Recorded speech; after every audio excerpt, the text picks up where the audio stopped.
കേരളം സൃഷ്ടിച്ച പരശുരാമന് അസുരനായ ദാരികനിൽ നിന്നും ഏറെ ദ്രോഹങ്ങളുണ്ടാവുകയും ഇതിനൊരു പരിഹാരം കാണാൻ ശ്രീമഹാദേവനെ കൈലാസത്തിൽ ചെന്നുകണ്ട് അഭയം പ്രാപിക്കുകയും ചെയ്തു.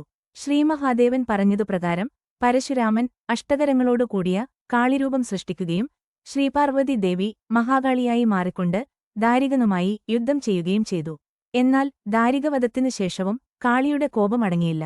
പ്രപഞ്ചത്തെ തന്നെ കാളി ഇല്ലാതാക്കുമെന്ന ഘട്ടത്തിൽ ശ്രീമഹാദേവൻ കാളിയുടെ മുമ്പിൽ ചെന്നുകൊണ്ട് കോപം ശമിപ്പിച്ച് കറുത്ത രൂപമായ കരിങ്കാളിയിൽ നിന്നും വെളുത്ത രൂപമായ ഗൗരിയിലേക്ക് മാറ്റുകയും ചെയ്തു. അന്ന് പരശുരാമൻ സൃഷ്ടിച്ച കാളീരൂപമാണ് കൊടുങ്ങല്ലൂരിൽ പ്രതിഷ്ഠിച്ചിട്ടുള്ളത്.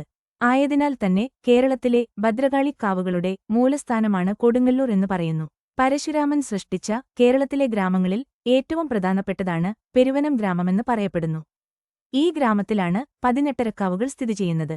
പതിനെട്ടരക്കാവുകൾ ഏതെല്ലാമാണെന്ന് നോക്കാം. കുറുമാലി ഭഗവതി ക്ഷേത്രം, ചേന്തംകുളങ്ങര ഭഗവതി ക്ഷേത്രം, ഒല്ലൂക്കര തിരുവാണിക്കാവ് ഭഗവതി ക്ഷേത്രം, വല്ലച്ചിറ ഭഗവതി ക്ഷേത്രം, പല്ലിശ്ശേരി ഭഗവതി ക്ഷേത്രം, കുമരംചിറ ഭഗവതി ക്ഷേത്രം, കുറുമ്പിലാവ് ഭഗവതി ക്ഷേത്രം, കരുവന്തല ഭഗവതി ക്ഷേത്രം, കോതകുളങ്ങര ഭഗവതി ക്ഷേത്രം, ചെറ്റ്യാലക്കൽ ഭഗവതി ക്ഷേത്രം, കപ്ലിയങ്ങാട്ടുകാവ് ഭഗവതി ക്ഷേത്രം, മാക്കാലിക്കാവ് ഭഗവതി ക്ഷേത്രം, മങ്ങാട് ഭഗവതി ക്ഷേത്രം, മങ്ങാട്ടുകാവ് ഭഗവതി ക്ഷേത്രം, മണിമലർക്കാവ് ഭഗവതി ക്ഷേത്രം, കോട്ടകുറുമ്പക്കാവ് ഭഗവതി ക്ഷേത്രം, വടകുറുമ്പക്കാവ് ഭഗവതി ക്ഷേത്രം, കൊട്ടേക്കാട്ടുകാവ് ഭഗവതി ക്ഷേത്രം, പുറയങ്കാവ് ഭഗവതി ക്ഷേത്രം.